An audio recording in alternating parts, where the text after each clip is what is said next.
Hello, everybody. Welcome back to Danger on Delmarva. My name is Rhonda Jefferson, and I'll be your host as we explore the dark and winding roads that lead around the Delmarva Peninsula. If you're unfamiliar with the peninsula, we are an area in the mid Atlantic region of the United States that includes all of Delaware, or most of it, depending on who you ask, Maryland to the east of the Chesapeake Bay Bridge, and Virginia to the northeast of the Chesapeake Bay Bridge Tunnel. Today, we'll be looking at a story that, frankly, seems to me went under the radar. I was actually looking for information on another event.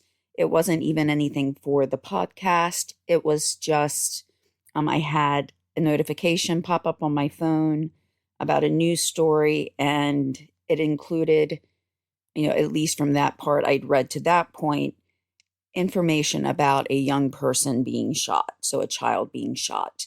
And I think most anybody seeing that would want to know how that happened.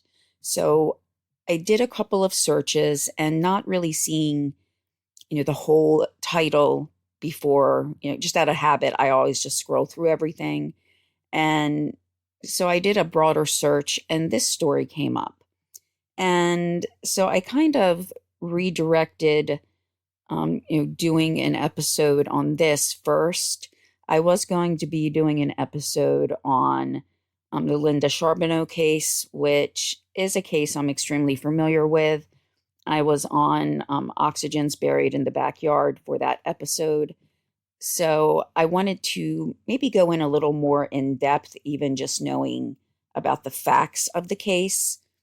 But again, this kind of made me redirect things because in that week, in the same town, there was another child that drowned, even just literally less than 3/4 of a mile from my home.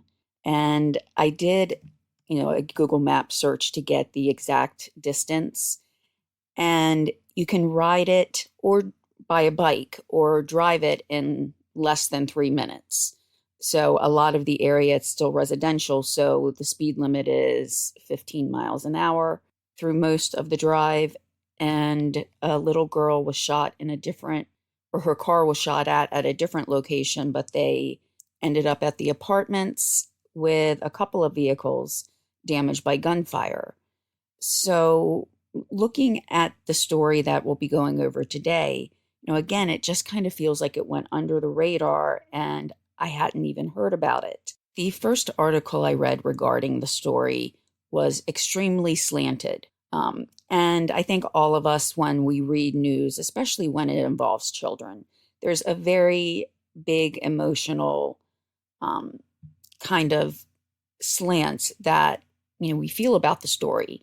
And this article was definitely slanted, of course, to the favor of the child. I also feel in a lot of ways that it was also because of what was left pretty much unsaid or not followed up on that led towards some of those feelings as well. So I know a lot of times I say I'm going to try to be as impartial as possible when going through the story, but I usually make one or two quips that really shows how I feel. But because of just how hard it hit, really, reading that first article, I think this is the strongest case of I need to be impartial while reviewing it, just so the other aspects of the case don't get lost while only focusing on one thing. So before getting into too much detail on the story, I do just want to go over some of the things I normally go over near the beginning of each episode, as well as just some updates. Now, first, the summer is coming to an end, and my younger son started school today, and my older son will start school tomorrow. They'll both be at the same school now. And it was the first time that the school has implemented clear backpacks, as well as purchasing new equipment so they can more quickly, scan kids as they come in, metal detectors, because of the incident last year where a student brought a gun and a knife to school. I had since heard things about he was being bullied, but also at the same time, there were hundreds of innocent children in the school. And even, his bullies, we don't know what was going on there, if it had been reported to the school, if the school had seen it themselves, or what the exact situation was. But, there were just hundreds, if not thousands, of students in the school, as well as an elementary school, a middle school, and a preschool, all within very close proximity. And by very close, one of them was actually on the same property, and another would have been maybe 100 yards from the high school. So, if that was the case and he was bullied, I was bullied as well in school. Like, someone replaced a chair one time with a broken chair when I was out of the room. And when I came back in and sat down, I fell. And that was based on, attributes such as my weight. I know that now there's the cyberbullying where you don't even need to be present to be bullying someone and saying some very hurtful things. But again, it doesn't get past the fact that there were so many children, in the area that had absolutely nothing to do with what had occurred. So that's a little nerve-wracking. Like, I didn't send my children to school the day after that happened, but, I have complete faith in the actual, police, the school resource officer. The police station is actually just across the street. I've always said that if there was an emergency, it probably would be quicker for the officers, if they were, whoever was in the building, to actually run from the building to the school rather than trying to get into their cars unless they had equipment they needed. That's how close it is. So those are some comforts, but, again, it's knowing that we're living in a day and age where that's happening in schools and has been for, a few decades now, that it's been prevalent in schools. It's just hitting very, very close to home, because a lot of cities or towns on Delmarva are still very small, and, it feels more safe, I think, even as times are changing. Population is increasing, so we're all living kind of closer together. And, just there's more danger, it seems, than when I was growing up. But at the same time, there wasn't instantaneous access to news at those times. And speaking of my younger son, if you've listened to previous episodes, you've probably, you heard me talk about my father, and he had passed away. It did take a little while to, gather funds for the funeral, but we did. And the same week as my dad's funeral, it was also my son's birthday, and his girlfriend's birthday was the day before his. So her family took them to the beach just so, he could get out of the house, kind of relax, be a teenager in the summer. And he actually injured his feet and was in a wheelchair like pretty consistently for the next week. And then over the next couple weeks, he was able to get back more to normal, but we had to go to the doctor every other day. I found out his pediatrician is actually open on Saturdays, even though he's pretty close to being outside, of a pediatrician. He's a teenager, but still, that's good to know. But he had to go in every other day to have the wounds cleaned and things like that. But he is back to normal. It was just, something else on top of everything going on, which then delayed us being able to clean out my father's home. But, again, I'm hoping that we can get back to normal, as close to normal as we can, because it still seems like everything we pick up or look at reminds us in some ways of my father. But we are a pretty close-knit family, so we're all there for each other.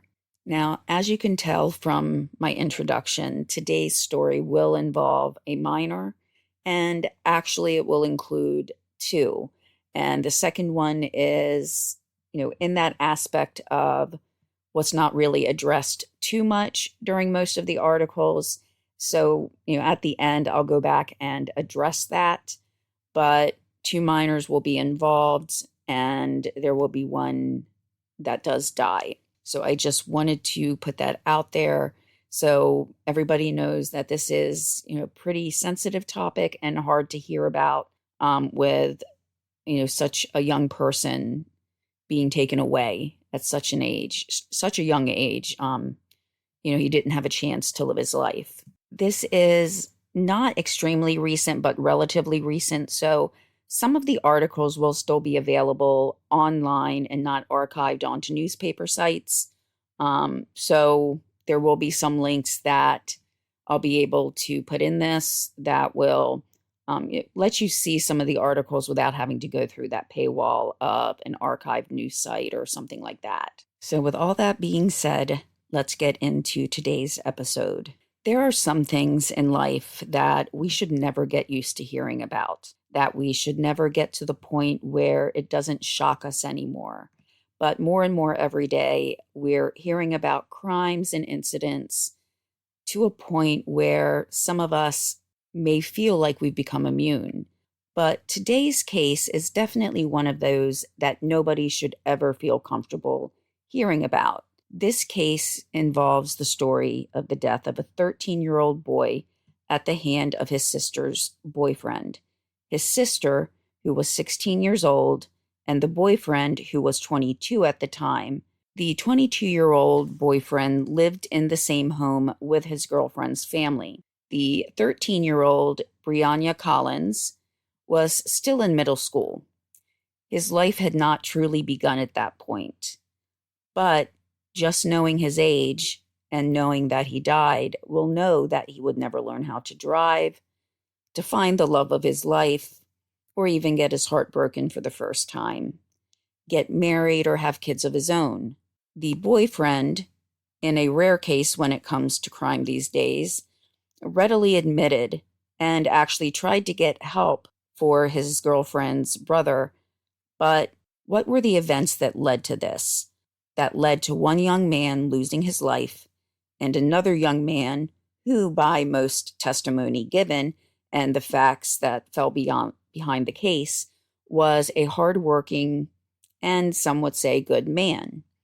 What could have been done to prevent this situation? And would those measures have stopped any violence or just delayed them for a while? We'll never really know all of the true answers behind this. But to see anybody, especially a 13-year-old, listed on a National Gun Violence Memorial page is something that we should not see. It's something that should stop us in our tracks and try to reevaluate everything that is going on, not just to those in our locale or our community, but across the nation.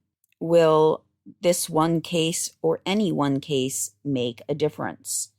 Again, we'll probably not know all of the answers to those questions, but though this is just one case, when we look at the numbers of those killed, it is the case for those affected by Brianna Collins' death that they want to know the answers, but this is the case. This is the one that touched them completely, where they want and need to know the answers.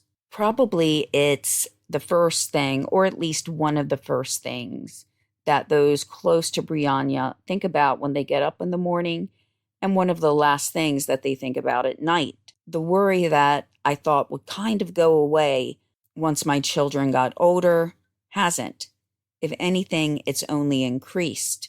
So the thought of losing my child in such an unexpected and horrific manner is just unfathomable. To learn more, we need to go back to October of 2015. And initially, it seems hard to believe that 2015 was 9 years ago, almost a decade.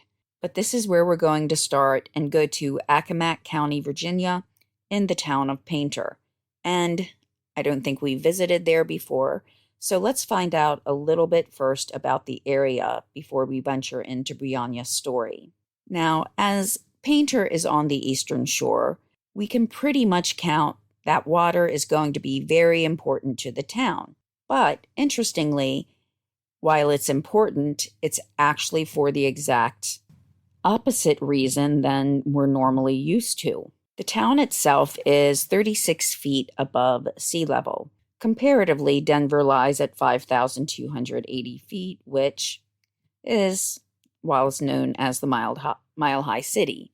But Painter is actually at a higher level than my hometown, which is 23 feet above sea level. Myself, when looking for a home, one of the major things that I looked at was how close it was to water and really how low it was as well, because there are some areas that are lower than others. And even with knowing that information and looking for specific factors, my street still floods quite frequently, especially during the summer months when we have some thunderstorms. So Painter is actually higher than many of the other areas on the eastern shore. The temperature also in Painter is pretty par for the course in the summer. July temperatures can get as high as 101, and the highest averaging temperatures are 95.6. If you look at the whole day, the average in July is around 87.6. So it gets a little cooler at night and first thing in the morning, but through most of the day, it's pretty high. So while many of those things are very characteristic of many other towns on the Eastern Shore, Painter itself was founded for being farther away from the shore. And though we do have many small towns on the Eastern Shore, Painter is definitely one of the smaller ones. The 2010 census officially said that there were 229 people, and the 2019 estimated number shows 224. Now, unlike many towns that were built directly near the water in the 17 or even 1600s, Painter did not become established until the introduction of the railroad. By the time that the railroad was beginning to transport goods, it was not really necessary to have towns built directly close to the water, and it also allowed new towns to be established, with Painter being one of those. It was not established until the 1880s, and one of the landmarks in the area was actually built, though, in 1784, and that was the Painter Garrison's United Methodist Church. The church was named after Jonathan Garrison, who hosted a Bishop Francis Asbury on a number of different occasions, at which point in 1787, those who had been meeting at Jonathan Garrison's home and worshiping decided to build a Methodist church in another nearby town called Mapsburg. Now, things do get a little complicated through later times. There was one church that was built, but a new building was built in 1906 in Painter, and it was somewhere in the mid to late 1920s when it was decided to actually bring the two buildings together. So the church was built in Painter, and then the original one that was built out of Garrison's hosting of Bishop Asbury were made into one. Now, by the way, I did know the name Francis Asbury from somewhere. It was one of those names that, kind of stuck in the back of my mind, like, I know that somewhere. And so I did actually look through some other articles or sites, and I believe where I first heard him was actually back in high school.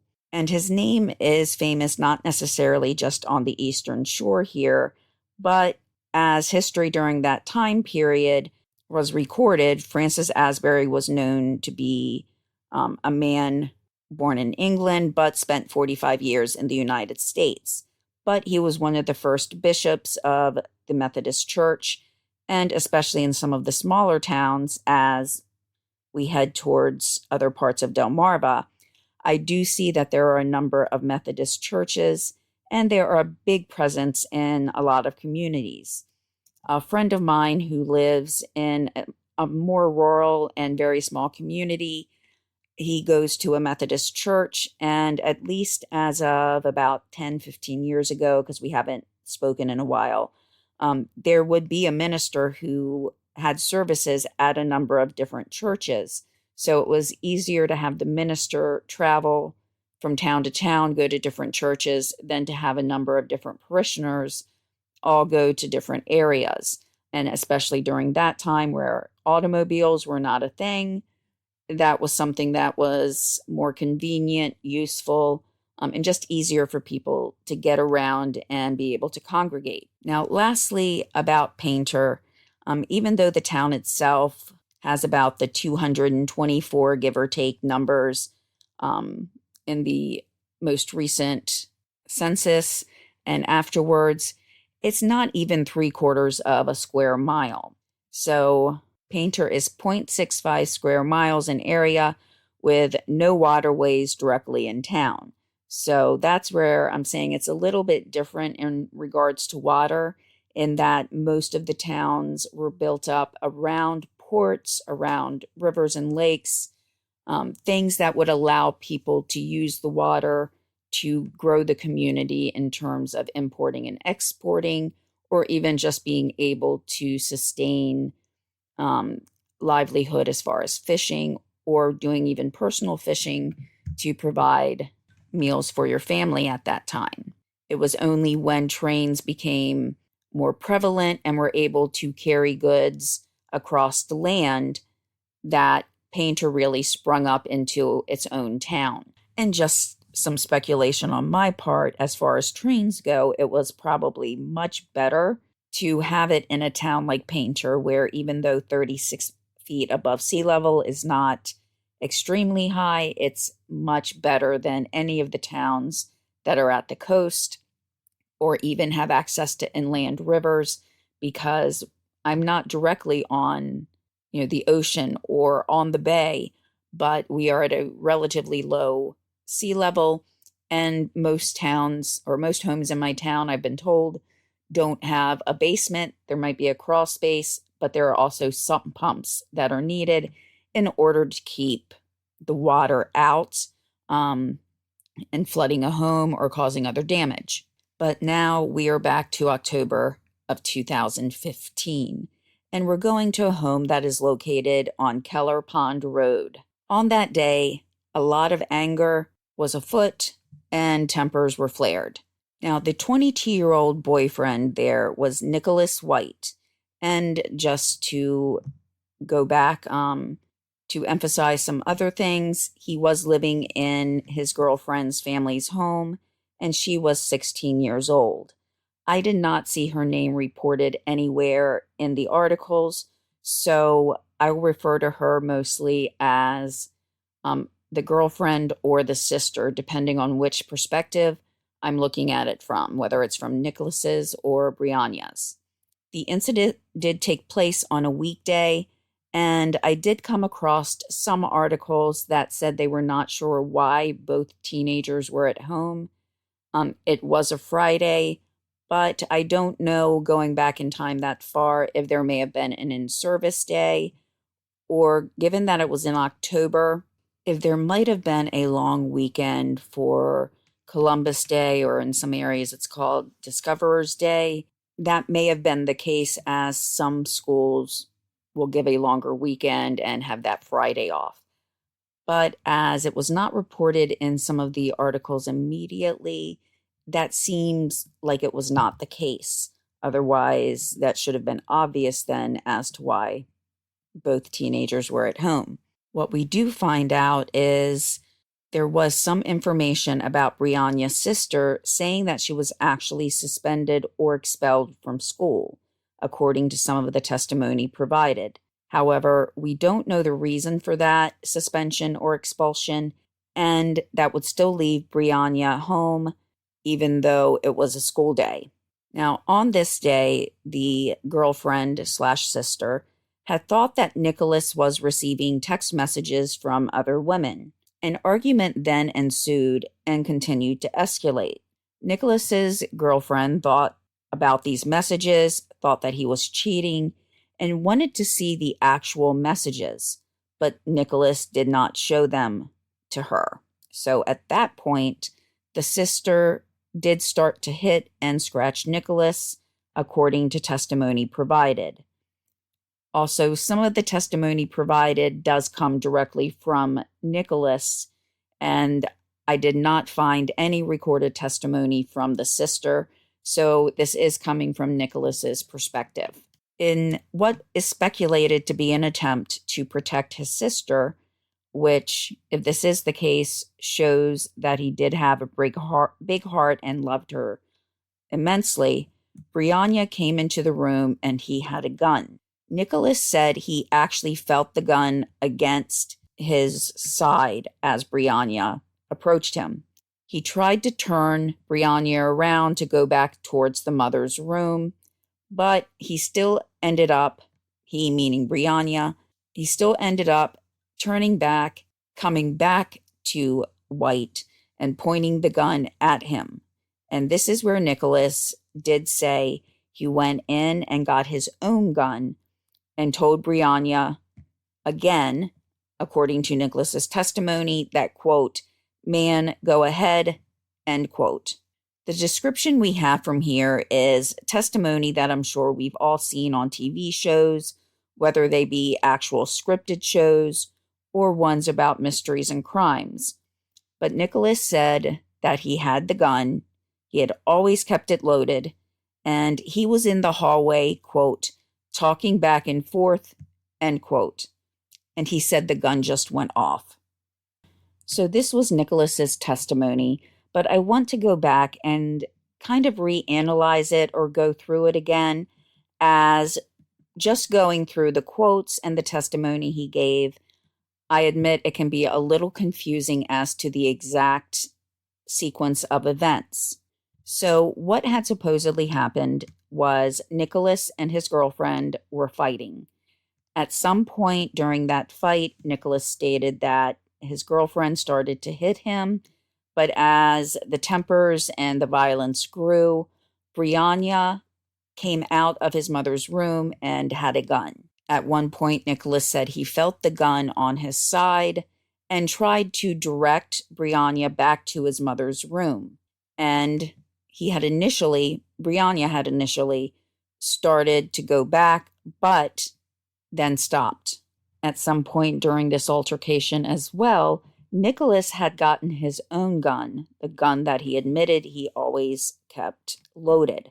Though Brianna had been pointed back towards the direction of his mother's room, and with Nicholas, stating that he was saying, "Go ahead," during that sequence of events, Brianna then turned around again. So instead of heading back to his mother's room, he then turned around again to be facing Nicholas and the girlfriend/sister. The gun that Nicholas had was a sawed-off shotgun, and with Brianna turning back around towards him with the gun that Brianna had retrieved from the mother's room, it was ultimately Nicholas who fired the shot. The shot hit Brianna in the head, which nowhere is a good place to be shot, but it is ultimately one that many times is fatal as compared to, say, an arm or a foot, something like that. So the situation was very critical immediately. Though medical personnel, when they arrived at the scene, did everything they could to help Brianna, they knew that he needed to get to the hospital. From descriptions I've read, it does not sound like his condition was stable by any means, but they had to move him and try to get him to a medical facility. I did do a couple of searches for the closest hospital to Painter, Virginia, and I received a few different answers, with one even being the hospital in my hometown, which is at a minimum a couple of hours away. Another search said the closest hospital was 83 miles away. So no matter how you look at the situation, a hospital was not very close. And even if there was a hospital, it may not have been equipped to deal with such a catastrophic injury, even if he had made it to the hospital. But he did die en route.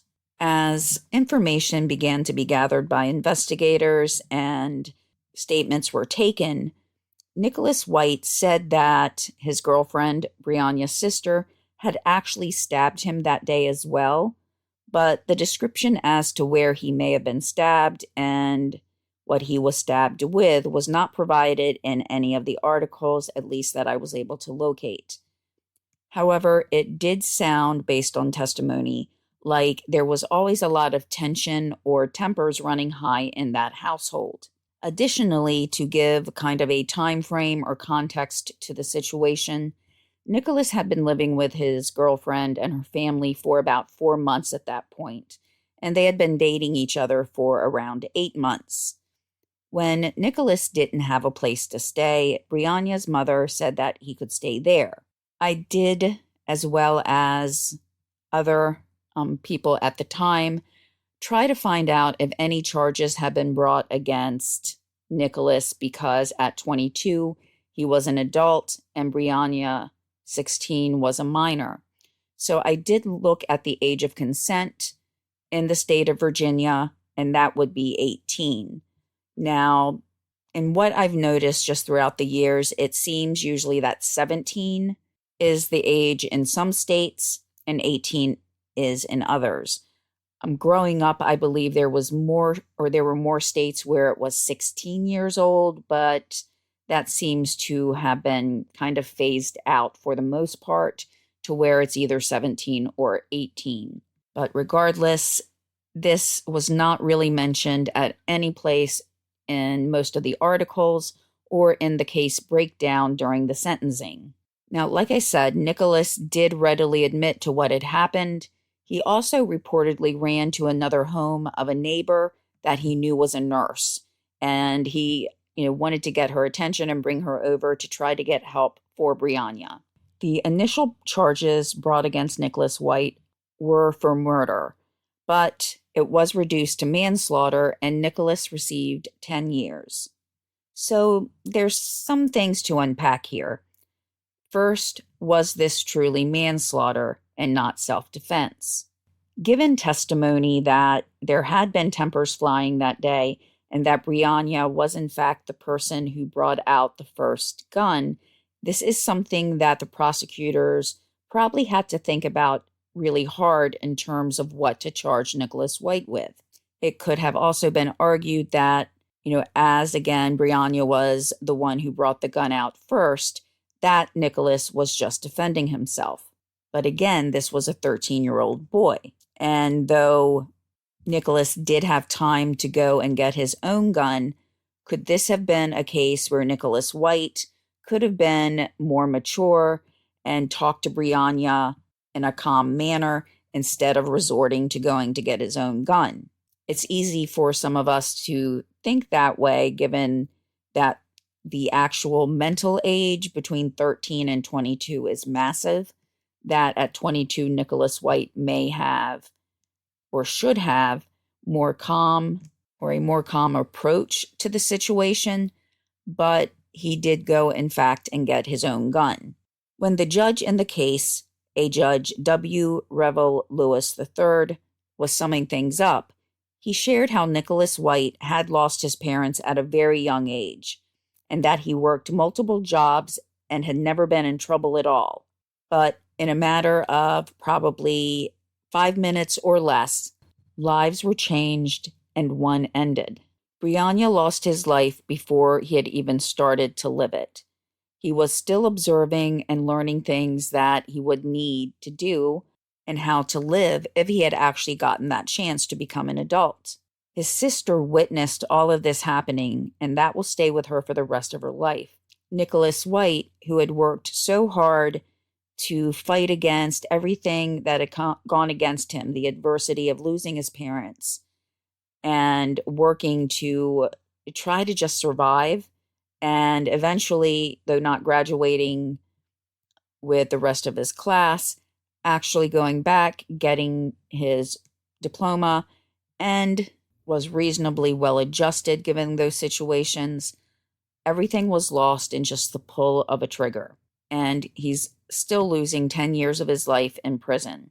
He will have difficulty finding gainful employment once he's released, and every day he will think about those moments in time, the short moments that took away a life and changed so many others. As I'm looking at the time frame and knowing that we're really almost to 10 years, I wonder if Nicholas White has been released. Going into some more personal observations, as any of the more, I guess you would say, more subjective observances were made by others, whether it be the judge or somebody writing an article. But now I'm looking back at it as myself, as a mother, and just as someone who hates violence in any sense, much less violence where a person loses their life, and this one being a child. Now, when I'm looking at this case, the first thing that struck me as it was, being narrated through the newspapers or through other articles was that Nicholas was 22 and the girlfriend was 16. Now, depending on exactly when their birthdays are, it's not outside of the realm of possibility that the girlfriend was only 15 or just had turned 16 when they started dating. At the time of these events, it had been approximately 8 months since they had started dating, and she was 16.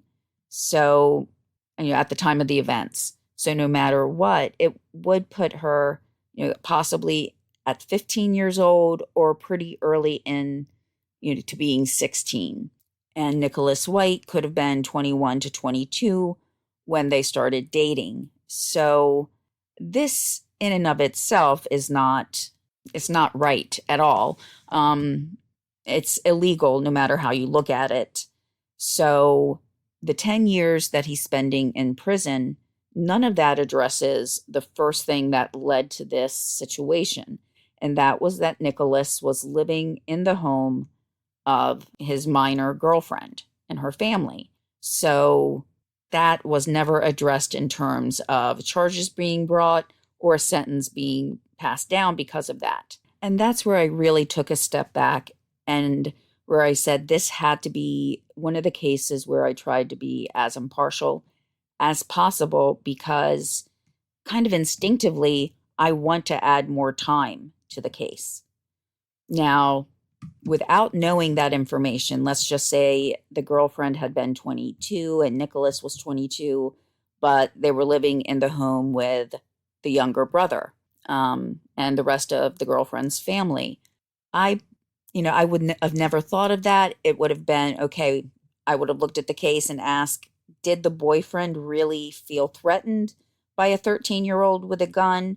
Did he make any, conversation or try to remain calm to try to make sure that Brianna was, calm enough as well after all of the tempers had flared and the argument going on, knowing that Brianna would put down the gun and they could step away and try to have a conversation, or just even walk away from everything and let everybody's feelings kind of level out before they tried to talk again.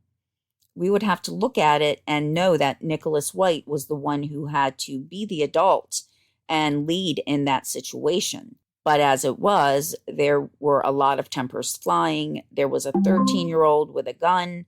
There was a girlfriend and sister who was probably extremely upset, who had been, per Nicholas White, in the midst of an altercation with him just before Brianna came out with the gun. So everybody's emotions had to be running very high. And though Nicholas did try to direct Brianna back to the bedroom, by testimony provided, Brianna turned back around. So looking at that, if I did not know that the sister was 16, I would have to really ask, did Nicholas White feel like his life was in danger? And is that what happened in this case? And if I'm just looking at Brianna and Nicholas without the sister being in there, I would really have a struggle if I was on a jury deciding what the best option would be, whether it would be self-defense, whether it would be manslaughter. He did have a gun, so there were multiple guns in the home, one that Brianna could get and one that Nicholas got. So one of the questions would be, was Nicholas legally allowed to own a gun? and I did not find that information. So if he was not prohibited from owning a gun, that would be a factor too if a jury had actually had to make this decision. Even though Brianna was 13, if someone came with a gun at that age, that's still a weapon that can be used to hurt someone. So what I feel is that there are a lot of questions that don't have answers. And all of it led to a 13-year-old who felt that he needed to protect his sister from a man who was much older than her. He had access to a gun, and he got that to try to protect his sister. That situation would not have come about if Nicholas had not been living in the home. We need to know answers on why exactly were they home from school. Now, if the sister was suspended or expelled, was it something about a fight? Anything like that that may have shown violence on her part? And additionally, why was Brianna home if it was not an in-service day or a day off school? And again, given that some of the articles were written just around the time of the events, it feels like that would have been stated somewhere. But what was actually stated were questions about why they may have been home on a school day. So given all of these circumstances, I couldn't help but wonder if Nicholas White was jailed or imprisoned, not necessarily because he shot Brianna, but because of the situation all around. The fact that if he had not been living in the home, that most likely a situation like this would have never arisen. Looking at the fact that he had a relationship with a 16-year-old, was she emotionally mature enough or even emotionally near the same level as Nicholas that a long-term relationship with an older person would have even been viable? Should they have had any interaction at all? It does seem, based on speculation, which is why I say it seems, that the suspension or expulsion was because of a violent incident, fighting. So her emotional maturity may not have been, as matured as Nicholas's. Now, I don't mean to be putting any blame back on anybody else in the family, because ultimately it was Nicholas and Brianna who had the gun. Nicholas, who was 22, an adult, compared to a 13-year-old, who, when he said that he pointed Brianna into the direction of his mother's room, what other steps could he have taken to make sure that Brianna felt safe, that Brianna felt like his sister wasn't in danger anymore, that Nicholas was the adult who should have shown more maturity in trying to handle the situation. But instead, at one point, he kind of goaded Brianna on, that, he had said, go ahead, so that even if he did turn Brianna back towards his mother's room to put the gun back, there was no follow-up. It seems like nobody there was emotionally mature enough. Brianna and the sister, of course, were still kids themselves. And, based on your perspective, 22 years old is still a kid. I feel like 22-year-old is a kid now, even looking back to when I was 22 years old. So was anybody really mature enough in that situation that they should have had access to guns in the first place? You're living in a home where there are minors.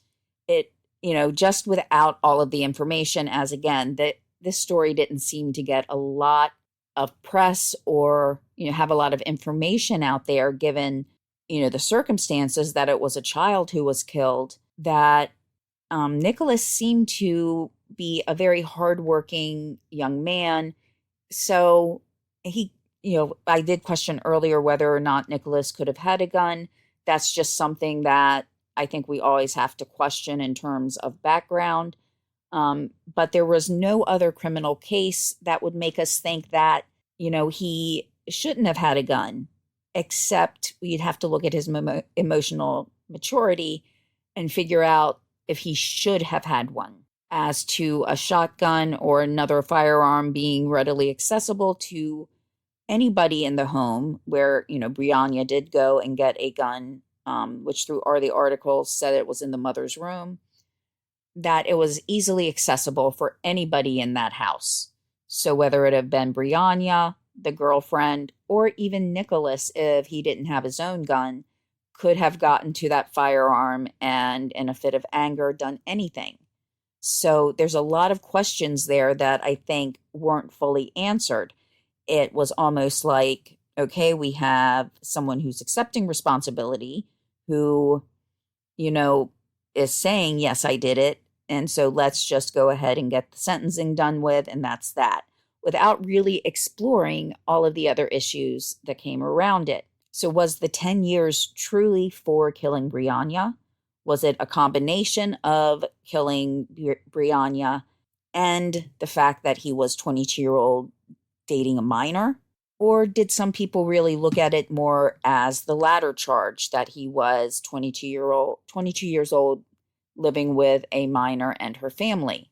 It's very hard to separate those, because without one, there would not have been the other. Without Nicholas living in the home, there most likely would not have been the shooting, because even if Nicholas was having a fight with his girlfriend, odds are Brianna wouldn't have been there. Plus, it would have probably been in a home they had together, where the mother's gun would not have been available either. So all of those are just kind of left unanswered. And I'm looking back at it thinking, if just one thing was different, this 13-year-old would still have his life. He could be going to college or just finishing college.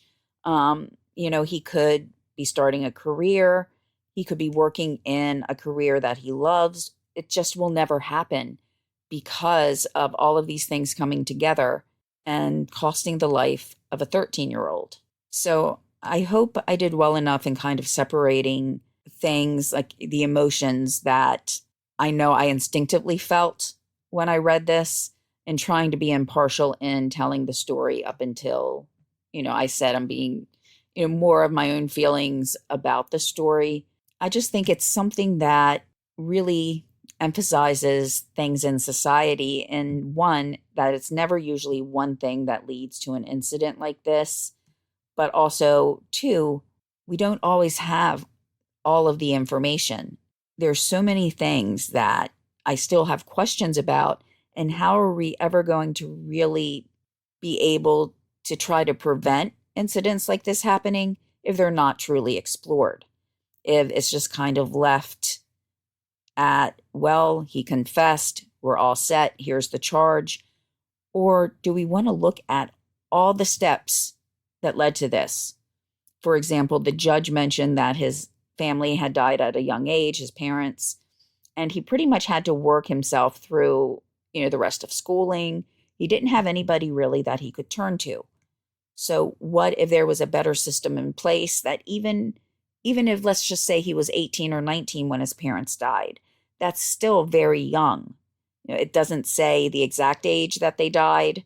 So we don't know if he was a minor, in which case, was he with family? Was he a ward of the state? What happened there? Or at 19, 20 years old, that's still very young not to have a family around you to support you. So what services could there have been to try to support him? Because it's not only Nicholas White who is young and doesn't have that support. There are many people in the foster system that once they turn 18, they won't have anybody there to support them, and what needs to be done to help support them in general. So there just really wasn't a lot of information or research done to see what we as a society can do to try to address these concerns before they result in something like this.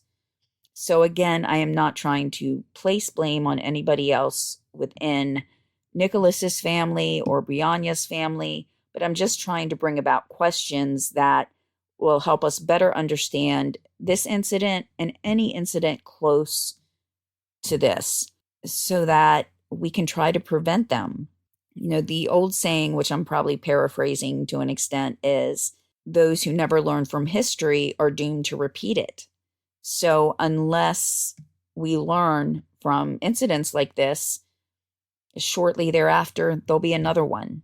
It may not be the exact same circumstances, but they'll be close enough that it might leave someone saying, we should have done something more, we knew better.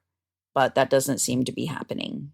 So, everybody, thank you for kind of hanging in there with me. Again, I know it's been a little while. I've said that in previous episodes. I'm trying to get organized for the new school year. It almost feels like we didn't have a summer because there was so much going on, and that the summer just flew by, but not because, we were doing a lot of things that we enjoyed. It was just a tough summer.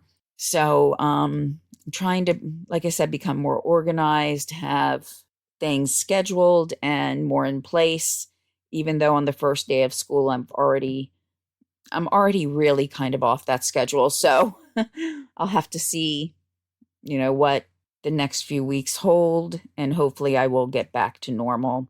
But thanks again, everyone. I will be back to you soon with another episode, and have a great one.